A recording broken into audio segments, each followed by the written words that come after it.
Dear student, आज हम लोग जो है पढ़ेंगे प्रकाश का अपवर्तन। प्रकाश का अपवर्तन, रिफ्रैक्शन ऑफ लाइट।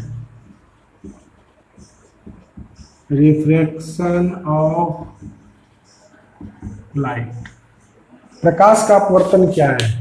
तो प्रकाश का अपवर्तन, इसके पहले वाले चैप्टर में हम लोग पढ़े थे प्रकाश का परावर्तन।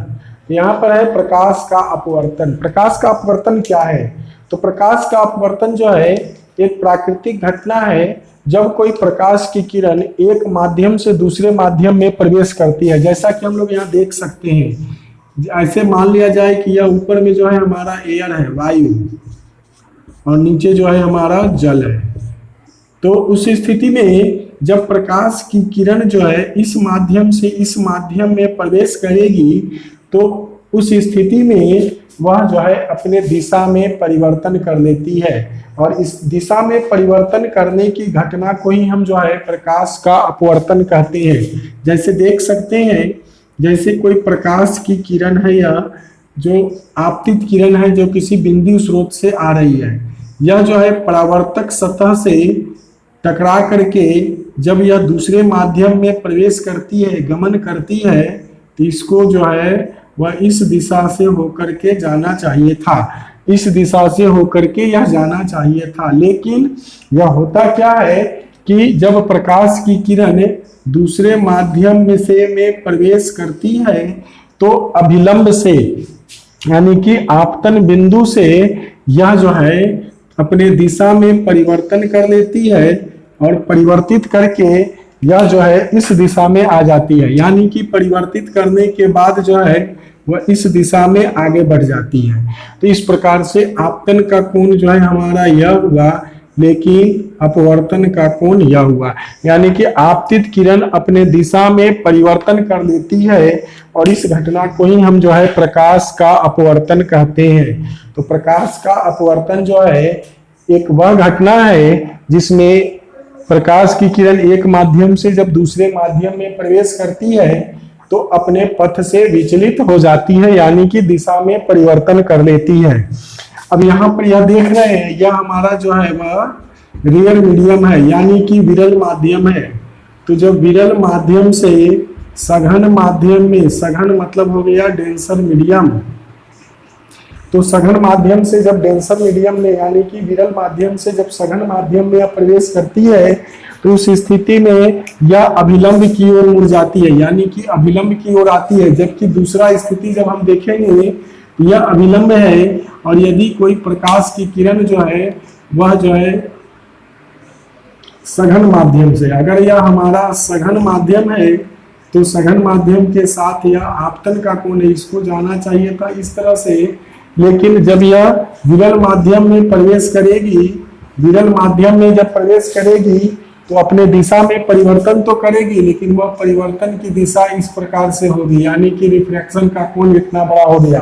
तो इस तरह से जब सघन माध्यम से विरल माध्यम में आती है तो अपने पथ से विचलित तो होती है और अभिलंब से दूर हो जाती है। जबकि यहाँ पर देख रहे हैं कि जब यह विरल माध्यम से सघन माध्यम में आती है तो अभिलंब की ओर मुड़ जाती है। तो इस प्रकार से हम देख सकते हैं कि प्रकाश का अपवर्तन जो है एक माध्यम से दूसरे माध्यम में आती है तो किस प्रकार अपने दिशा में परिवर्तन करती है, और इसी घटना को हम लोग कहते हैं प्रकाश का अपवर्तन।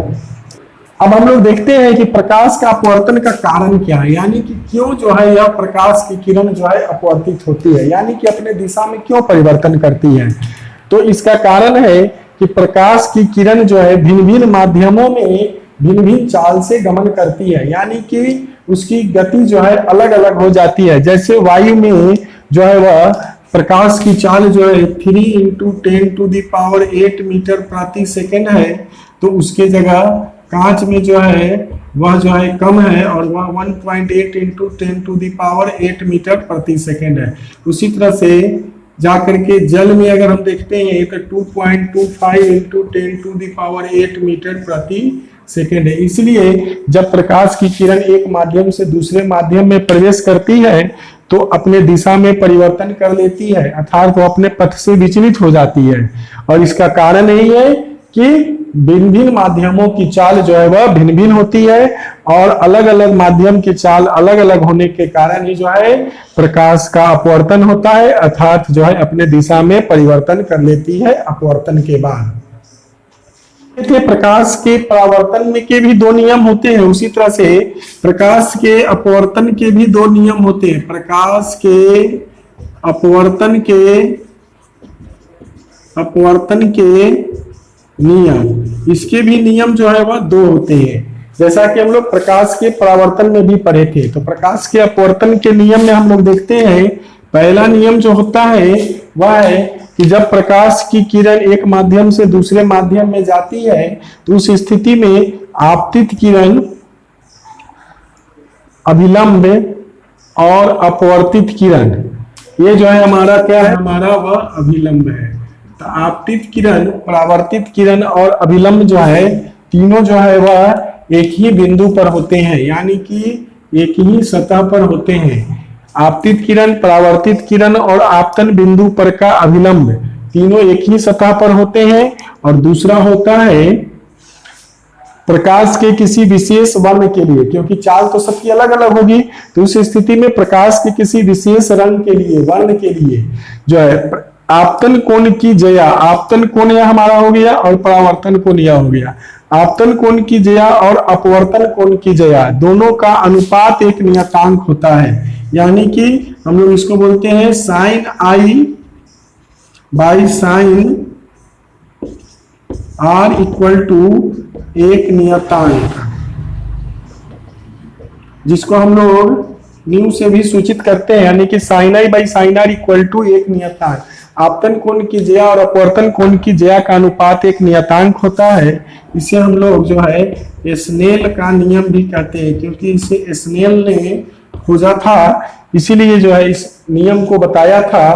प्रकाश की किरण को एक माध्यम से दूसरे माध्यम में जाती है तो आपतन कोण की जया और अपवर्तन कोण की जया का अनुपात एक नियतांक होता है। इसे हम लोग स्नेल का नियम भी कहते हैं, स्नेल का नियम कहते हैं। तो इस तरह से प्रकाश के अपवर्तन के दो नियम हो गए, एक हो गया आपतित किरण, अपवर्तित किरण, परावर्तित किरण, सॉरी परावर्तित नहीं, अपवर्तित किरण,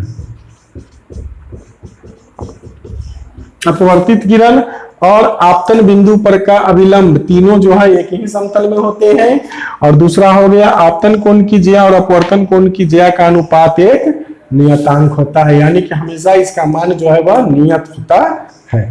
यहाँ पर हम लोग जैसे परावर्तन में हम लोग पढ़े थे कि आपतित किरण क्या है, परावर्तित किरण क्या है, तो यहाँ अपवर्तित किरण हो जाएगा, आपतन कोण हो गया, परावर्तन कोण के जगह यहाँ अपवर्तन कोण हो गया। यह जो है हमारा उसमें था परावर्तक सतह, यह हमारा अपवर्तक सतह हो जाएगा। यह अभिलंब है और यह जो है आपतन बिंदु है। तो उसी तरह से हम यहाँ पढ़ सकते हैं आपतित किरण क्या है, तो बिंदु स्रोत से आने वाली किरण को हम लोग आपतित किरण कहेंगे। अपवर्तित किरण क्या है, जब प्रकाश की किरण एक माध्यम से दूसरे माध्यम में प्रवेश करती है तो दूसरे माध्यम में जो प्रकाश की किरण जो गमन करती है उसे हम लोग अपवर्तित किरण कहते हैं। उसके बाद में अभिलंब क्या है, प्रकाश किरण जो है आपतन बिंदु पर डाले गए लंब को अभिलंब कहते हैं। अपवर्तक सतह, जहां से प्रकाश की किरण अपनी दिशा में परिवर्तन करती है।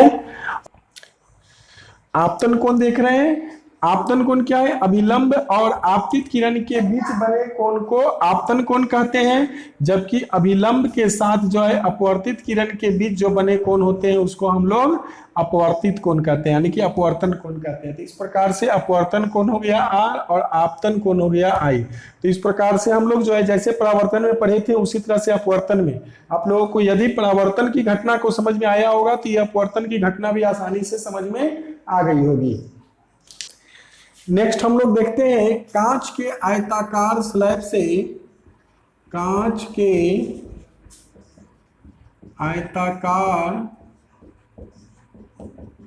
स्लैब से प्रकाश का अपवर्तन, यानी कि कांच के यह एक जो है ए बी सी डी जो है, ए बी सी डी एक कांच का आयताकार स्लैब है जिससे एक प्रकाश की किरण आ रही है और आने के बाद यह कांच में प्रवेश करती है। तो कांच में प्रवेश करने के कारण यहाँ पे जो है यह आपतन कोण बनाएगा और यहाँ पे हमारा अपवर्तन कोण है। इसको जाना चाहिए था इस दिशा में, लेकिन अपवर्तित होकर के यह मुड़ गई, अभिलंब के साथ आड़ कोण बनाई, यानी कि अपवर्तन कोण बनाई।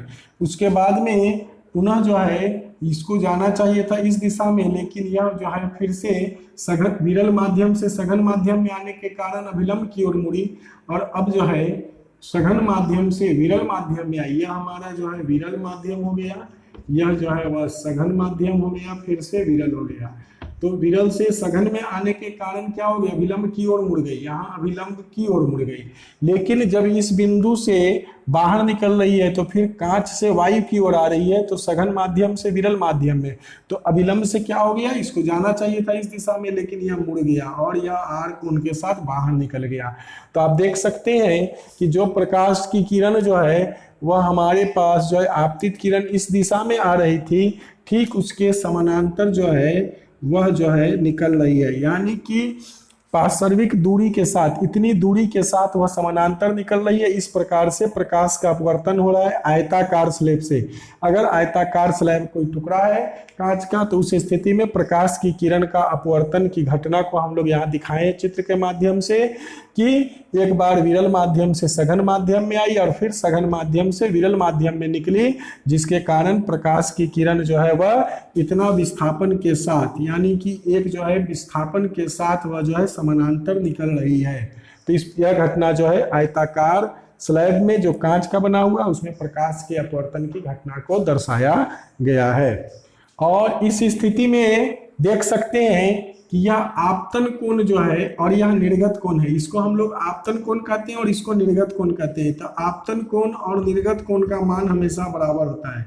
आपतन कोण और निर्गत कोण, ये हो गया हमारा आपतन कोण और यह हो गया हमारा निर्गत कोण। तो आपतन कोण और निर्गत कोण का मान जो है हमेशा बराबर होता है, तभी तो यह दोनों रेखा समानांतर हो गई। यानी कि जिस कोण के साथ यहाँ अभिलंब के साथ यह अंदर की ओर प्रवेश कर रही थी, उतना ही कोण के साथ यह बाहर की ओर निकल रही है। इसलिए आपतन कोण और निर्गत कोण जो है दोनों का मान हमेशा बराबर होता है।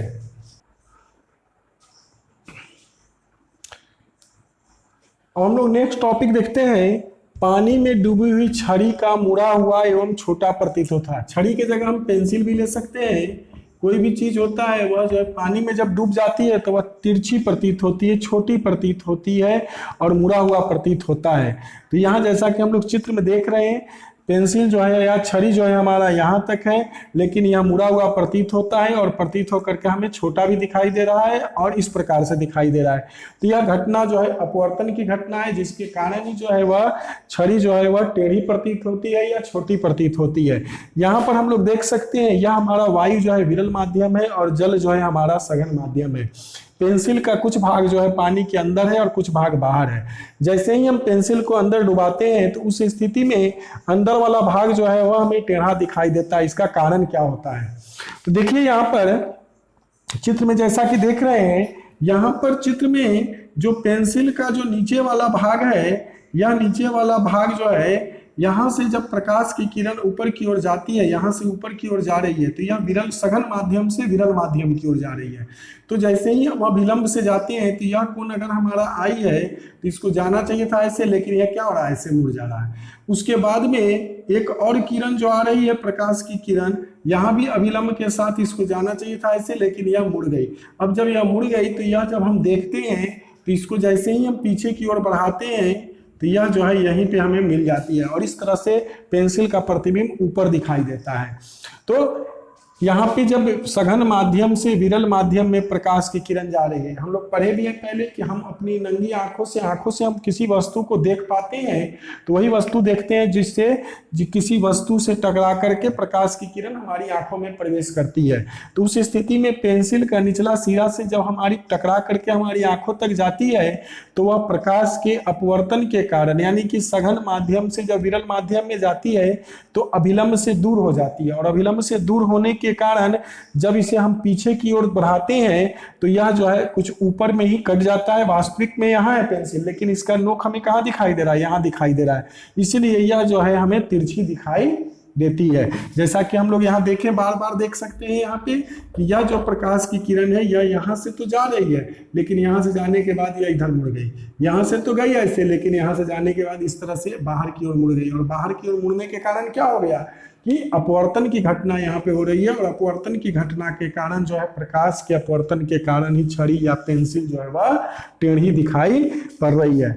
देख सकते हैं फिर से एक बार हम लोग कि जैसा कि यहाँ से अब ऐसे जा रही है, यह प्रकाश की किरण निकल रही है, यहाँ पे अभिलंब है, तो अभिलंब के साथ यह आपतन का कोण बनाया। अब इसको जाना चाहिए था ऐसे, लेकिन यह मुड़ गया ऐसे इस स्थिति में। उसी तरह से एक और अगर प्रकाश की किरण जाती है तो इसको जाना चाहिए था इस लेयर से ऐसे, लेकिन यह कहाँ जा रही है, ये ऐसे मुड़ गई। तो इस स्थिति में जब मुड़ जाती है और यहाँ से जब हम देखते हैं तो इसको जब हम पीछे की ओर बढ़ाते हैं तो यह जो है यहीं पे कटा हुआ प्रतीत होता है, यानी कि पेंसिल का यह सिरा जो है हमें यहीं दिखाई देता है। तो इसीलिए जो है हमें टेढ़ा भी प्रतीत होता है और साथ ही साथ जो है हमें छोटा भी प्रतीत होता है। तो इस प्रकार से पानी में डूबी हुई छड़ी का मुड़ा हुआ या छोटा प्रतीत होना यह किसके कारण है, यह प्रकाश के अपवर्तन की घटना के कारण ही होती है।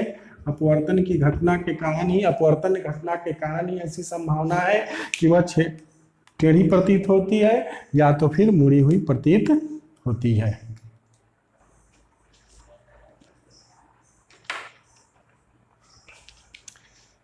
इसी तरह से प्रकाश के अपवर्तन का घटना का एक और देख सकते हैं, पानी में डूबा हुआ सिक्का जो है वह ऊपर उठा हुआ प्रतीत होता है। तो इसका कारण क्या होता है, ये भी है प्रकाश के अपवर्तन की घटना के कारण। जब प्रकाश के अपवर्तन की घटना होती है तो पानी में डूबा हुआ सिक्का जो है ऊपर उठा हुआ प्रतीत होता है। तो यहाँ पर हम देख सकते हैं कि सिक्का जो है बिल्कुल पेंदे में है किसी बर्तन के, और यह जो है यहाँ से टकरा करके प्रकाश की किरण जो है आंखों तक जा रही है। तो यह टकराने के बाद जब यह जल से हो करके, यानी कि यह जल वाला भाग जो हमारा सघन माध्यम है, इस सघन माध्यम से विरल माध्यम में प्रवेश कर रही है, तो उस स्थिति में यह अभिलंब से दूर हो जाती है, और अभिलंब से दूर होने के कारण जब इसको हम ठीक सीधी रेखा में बढ़ाते हैं तो यह दोनों जो है ऊपर में ही कट जाती है, और जिसके कारण जो है हमें सिक्का जो है वह यहाँ प्रतीत होता है। यानी कि सिक्का जो है रखा हुआ वास्तव में यहाँ पर है, लेकिन हमें दिख कहाँ रहा है, यहाँ पर दिख रहा है। तो इस तरह से हमें जो है ऊपर उठा हुआ प्रतीत होता है, किसके कारण, प्रकाश के अपवर्तन की घटना के कारण। जैसा कि हम लोग पहले पढ़े हैं कि जब विरल सघन माध्यम से विरल माध्यम में जाती है तो अभिलंब से दूर हो जाती है, अभिलंब से दूर हो रही है। तो अभिलंब से जब दूर हो रही है इसलिए सिक्का ऊपर उठा हुआ दिखाई देता है, क्योंकि जल जो है हमारा सघन माध्यम है और जो है वायु जो है हमारा विरल माध्यम है। ऊपर का भाग क्या है, यहाँ पे वायु है, जबकि यह जो है जल है, और जल जो है वह सघन माध्यम है, जिसके कारण हमें जो है सिक्का ऊपर उठा हुआ दिखाई देता है। यह घटना भी किसके कारण हो रही है, तो प्रकाश के अपवर्तन के कारण हो रही है।